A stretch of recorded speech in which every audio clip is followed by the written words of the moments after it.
નમસ્કાર વિદ્યાર્થી મિત્રો, બોર્ડ પરીક્ષા 2025 માટે ભૂગોળ વિષયની અંદર સંપૂર્ણ પેપરની ભવિષ્યવાણી અને એ પણ જવાબ સાથે તમારી સમક્ષ લઈને હાજર થયા છીએ. તો આ વિડીયો જોયા પછી તમારે જિયોગ્રાફી વિષયની અંદર બીજે ક્યાંય પણ તૈયારી કરવાની જરૂર રહેશે નહીં. તો ચાલો વિડીયોની શરૂઆત કરીએ છીએ. પહેલો એમસીક્યુ છે, ઇતિહાસ ઉપર ભૂમિના પ્રભાવને મહત્વ આપનાર કોણ છે? તો કે બકલ છે. કોણ છે? બકલ. પછી સંભવાત શબ્દનો સૌ પ્રથમ ઉપયોગ કોણે કર્યો હતો? તો લુસિયન ફાવરે કર્યો હતો. યાદ રાખજો, સંભવાત શબ્દનો સૌ પ્રથમ ઉપયોગ લુસિયન ફાવરે કર્યો હતો. પછી ગ્રિફિથ ટેલરે કઈ વિચારધારા આવી? તો નવનિયતિવાદની વિચારધારા આપી હતી. પછી નિયતિવાદના પ્રખર સમર્થક કોણ છે? તો કુમારી એલન સેમ્પલ છે. પછી જિયોગ્રાફી જનરાલિસ પુસ્તકના લેખક કોણ છે? તો બર્નાર્ડ વેરેનિયસ આવશે.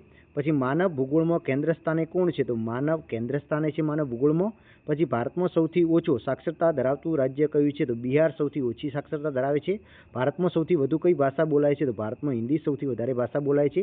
યહૂદીએ પશ્ચિમ એશિયાના રણમાં કયો નવો દેશ વસાવ્યો હતો? તો એમણે ઇઝરાયલ નામનો નવો દેશ વસાવ્યો હતો. ગુજરાતમાં સ્ત્રી પુરુષનું જાતિ પ્રમાણ કેટલું છે? તો ગુજરાતમાં 919 એટલે કે 918 અથવા તો 919 છે. બરાબર.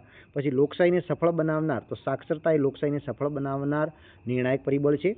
કઈ સદીમાં માહિતી ક્રાંતિ થઈ હતી? તો 20મી સદીમાં માહિતી ક્રાંતિ થઈ હતી. પછી મલેશિયાના કયા લોકો પ્રાથમિક પ્રવૃત્તિ કરે છે? તો મલેશિયાના સેમંગ લોકો પ્રાથમિક પ્રવૃત્તિ કરે છે. પછી ઔદ્યોગિક ક્રાંતિની શરૂઆત યુરોપ ખંડની અંદર થઈ હતી 18મી સદીમાં. પછી ભારતમાં તમાકુનો પાક લાવનાર કોણ હતા? તો ભારતમાં પોર્ટુગીઝો તમાકુનો પાક લાવ્યા હતા.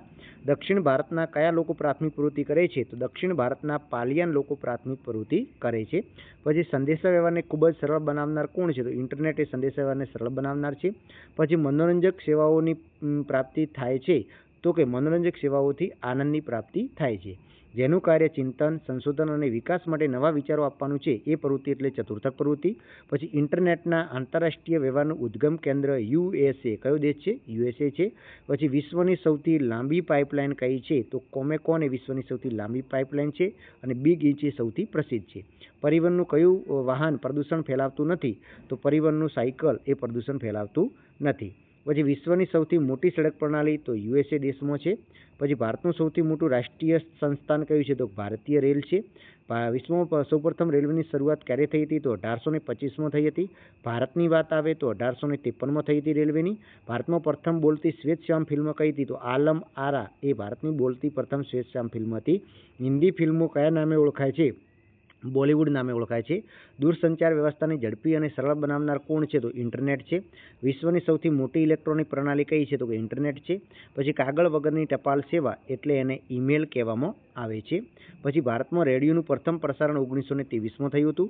નીચેનામાંથી કયો દેશ સાર્ક સભ્ય નથી? તો નીચેનામાંથી ચીન દેશ એ સાર્ક સભ્ય નથી. ઓપેકનું સંગઠનનું વડું મથક કયું છે? તો કે વિયેના છે. એના પછી જોઈએ ડ્રેઝિંગ એટલે શું? તો કે નદી તળમાંથી કામ કાઢવાની પ્રક્રિયાને ડ્રેઝિંગ. સાર્કનું વડું મથક કયું છે? તો કાઠમંડુ એ સાર્કનું વડું મથક છે. નીચેનામાંથી કયું ફેરબદલી બંદર છે? તો ન્યૂ હેવન એ ફેરી બંદર છે. પછી કોલકાતા નદી બંદર કઈ નદી ઉપર આવેલું છે? તો હુગલી નદી ઉપર આવેલું છે કોલકાતા. એના પછી ટેમ્સ નદી પરનું નદી બંદર કયું છે? તો લંડન એ ટેમ્સ નદી પરનું નદી બંદર છે. વિક્ટોરિયા સરોવર કયા ખંડમાં આવેલું છે? તો કે આફ્રિકા ખંડમાં આવેલું છે. પછી ગ્રામ્ય વસાહતો એ જ મુખ્ય પ્રવૃત્તિ છે? તો કે ગ્રામ્ય વસાહતોની ખેતી એ જ મુખ્ય પ્રવૃત્તિ છે. ગામડાઓ ગોવાની મોંડાવી અને જોગાળી બે નદીઓ વચ્ચે જે છે એ ત્રિકોણીય પ્રણાલી, બરાબર, મંડોવી અને જુવારી. પછી ધારાવી ઝૂંપડપટ્ટી ક્યાં આવેલી છે? તો કે ધારાવી ઝૂંપડપટ્ટી એ મુંબઈ શહેરની અંદર આવેલી છે. પછી નીચેનામાંથી કયું શહેર શૈક્ષણિક કેન્દ્ર નથી? તો ખડકવાસલા એ શૈક્ષણિક નથી, કારણ બરાબર એ સૈનિક છે. પછી કેનેડાનું વિનીપેગ કયા પ્રકારનું છે? તો વેપાર પ્રકારનું છે વિનીપેગ શહેર. પછી વિશ્વમાં ઊનનું સૌથી વધારે ઉત્પાદન ક્યાં થાય છે? તો કે ઓસ્ટ્રેલિયાની અંદર થાય છે. એના પછી ડેરી ઉદ્યોગમાં કયા પશુનું મહત્વ છે? તો ગાયનું વધારે મહત્વ છે. ક્રાયોલાઇટ કયા પ્રકારનું ખનિજ છે? તો એકલ પ્રકારનું ખનિજ છે. ઇજિપ્તની જીવનદાત્રી કઈ નદી છે? તો નાઇલ નદી ઇજિપ્તની જીવનદાત્રી છે. સંસાધન ભૂગોળમાં કેન્દ્ર સ્થાને કોણ છે? તો કે માનવી કેન્દ્ર સ્થાને છે. પછી તેજાબી વરસાદ માટે તો કે સલ્ફર ડાયોક્સાઇડની ઊંચી માત્રા જવાબદાર છે. એના પછી જોઈએ તો કે ગરીબી દેશની વિકાસ યાત્રાને શું કરે છે? તો મંદ બનાવે છે. ચામડાનો ઉદ્યોગ કયા પ્રકારનું? તો કે જળ પ્રદૂષણ ફેલાવે છે. બધા જ એકમોના સમૂહને શું કહેવાય છે? સમષ્ટિ કહેવામાં આવે છે. એના પછી ભારતમાં સર્વે ઓફ ઇન્ડિયાની કચેરી ક્યાં આવેલી છે? તો દહેરાદૂન ખાતે આવેલી છે. નકશા તૈયાર કરતી સંસ્થા કોલકાતામાં આવેલી છે સંસ્થાનું નામ નાટમો છે. પછી સિગ્મા દર્શાવવા માટે આ નિશાની વપરાય છે. એના પછી જોઈએ વર્તુળના કુલ કેટલા અંશના ખૂણો છે, તો વર્તુળની અંદર 360 ડિગ્રી ખૂણો હોય છે. પછી આલેખ માટે સૌથી વધારે વપરાતી પદ્ધતિ સ્તંભ આલેખ છે. સમમૂલ્ય રેખા પદ્ધતિ શું દર્શાવી શકાય છે, તો તાપમાનનું વિતરણ દર્શાવી શકાય છે. એક જ પરિણામ ધરાવતો આલેખ એ કયો છે, તો કે રેખા આલેખ છે. GSIના પિતા કોણ છે, રોજર્સ ટોલમિન્સન છે. પછી વૈશ્વિક સ્થળ નિર્ધારણ પ્રણાલી કઈ છે, GPS પ્રણાલી છે. સ્પ્રેડશીટ પ્રોગ્રામ શું છે, તો કેલ્સી પ્રોગ્રામને સ્પ્રેડશીટ પ્રોગ્રામ કહેવાય છે. GPS પ્રણાલી વિકસનાર દેશ કયો છે, તો USA છે. અને GPS પ્રણાલીમાં પૃથ્વી ફરતે કેટલા ઉપગ્રહો છે, તો 24 ઉપગ્રહો કાર્યરત છે.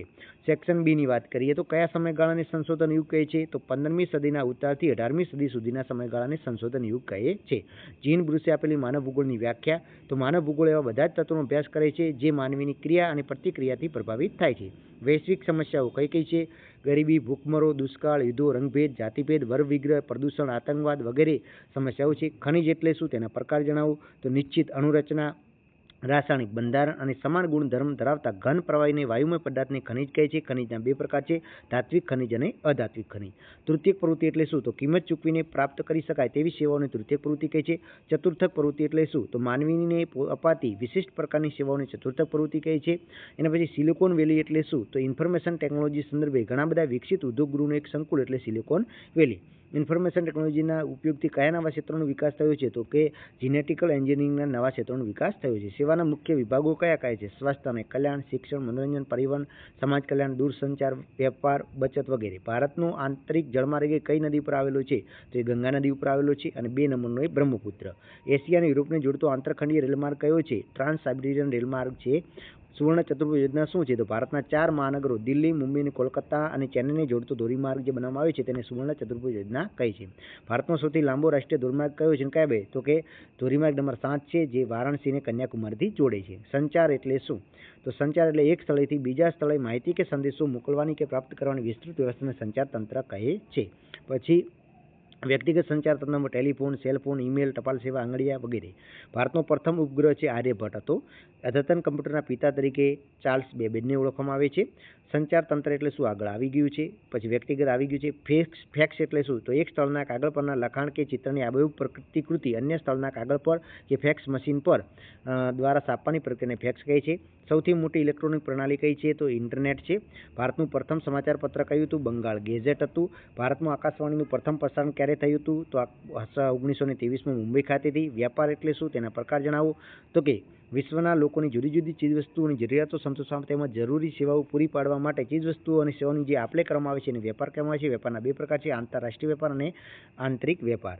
એના પછી કોલકાતા બંદરે વારંવાર ડ્રેજિંગ કરવું પડે છે, શા માટે, તો ભારતમાં હુગલી નદી પર આવેલા કોલકાતા નદી બંદર છે. નદી પ્રવાહમાં ઘણો બધો કાંપ તણાઈ આવે છે અને એ કાંપના કારણે નદીનું તળ સીસરું થઈ જાય છે અને એ તળ સીસરું ન થાય એટલે ઊંડાઈ જાળવી રાખવા માટે ડ્રેજિંગ કરવું પડે છે.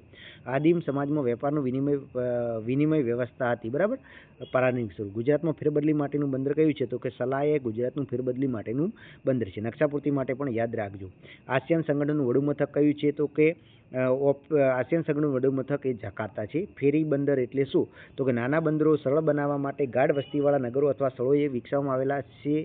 ફેરી લોકેશન, નેવિગેશન સુવિધા અને માલ સામાન સેવાઓને પૂરી પાડીને ફેરી બંદર. ગ્રિફિથ એટલે વસાહતની કઈ વ્યાખ્યા આપી, તો રહેઠાણનો વિશાળ સમૂહ એટલે વસાહત.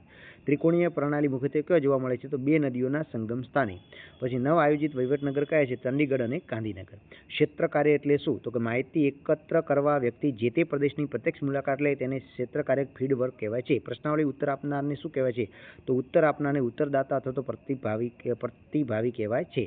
માહિતીની તીવ્રતા અથવા ગીચતા દર્શાવવા માટે રંગછાયા પદ્ધતિનો ઉપયોગ થાય છે. ભારતમાં કઈ કઈ સંસ્થાઓ સ્થળવર્ણન નકશા તૈયાર કરીને ક્યાં આવેલી છે, દહેરાદૂનમાં આવેલી ધી સર્વે ઓફ ઇન્ડિયા અને કોલકાતામાં આવેલી નાટમો.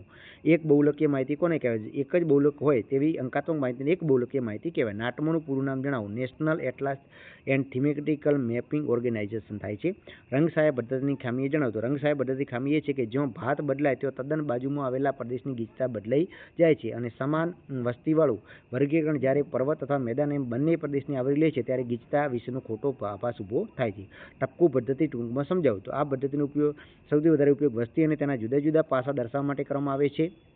તેમાં વસ્તીની ગીચતા, સ્ત્રી પુરુષ પ્રમાણ, સાક્ષરતા વગેરે અનેક વિગતો બતાવી શકાય છે અને બધા જ ટપકા એક સરખા કદના હોય છે અને પ્રત્યેક ટપકું નિર્ધારિત સંખ્યા પ્રતિનિધિત્વ કરે છે. જે સ્થળે નદી, તળાવ કે જંગલ કે અન્ય બિન વસવાટી પરિસ્થિતિ હોય તો ટપકું ના મુકાય અને તેનું ધ્યાન પણ રાખવું પડે છે. ટપકું મૂકતી વખતે જે તે પ્રદેશનું પ્રાકૃતિક નકશો સાથે રાખવું પડે છે. આ ટપકું પદ્ધતિ એ માત્રાત્મક પદ્ધતિ છે. આલેખ આંકડાનું કેવું સ્વરૂપ છે તો દૃશ્યમાન અને ચિત્રાત્મક સ્વરૂપ છે. કયા પ્રકારના આલેખમાં રંગનો ઉપયોગ વધુ અસરકારક બને છે તો સ્તંભ આલેખ, સંયુક્ત સ્તંભ આલેખમાં. ડોટ મેથડમાં ટપકાની વિશેષતા જણાવો તો કે ડોટ મેથડમાં બધા ટપકા એક સરખા કદના અને પ્રત્યેક ટપકું નિર્ધારિત સંખ્યાનું પ્રતિનિધિત્વ કરે છે. રેખા આલેખમાં કઈ બાબતો દર્શાવવામાં આવે છે તો તાપમાન, જન્મદર, મૃત્યુદર વગેરે. જીપીઆરએસનું પૂરું નામ જણાવો. General pocket radio services.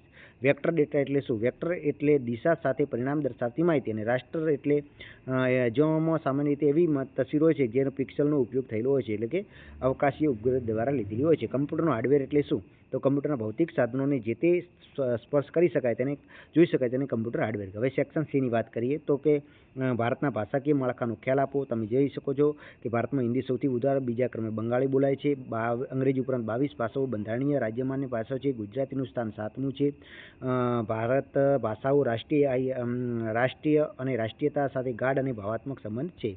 પછી બીજી ભાષાનું નામ. પછી ભારતમાં વય જૂથના આધારે કેટલા 3 ભાગ છે: કિશોર વર્ગ, યુવા વર્ગ અને પ્રૌઢ વર્ગ. એની ઉંમર 15 વર્ષથી ઓછી કિશોર વર્ગ, 15 થી 59 યુવા વર્ગ અને 60 થી વધારે પ્રૌઢ વર્ગ. બરાબર. ખનન એટલે શું? તેના પ્રકાર એટલે પૃથ્વીમાંથી ખનિજો મેળવવા માટે જે જમીન સપાટી દૂર કરવામાં આવે છે, સુરંગ ખોદાઈ, બધા ખનન કહેવાય છે. ખનનના 2 પ્રકાર: ધરાતલ ખનન અને ભૂમિગત ખનન.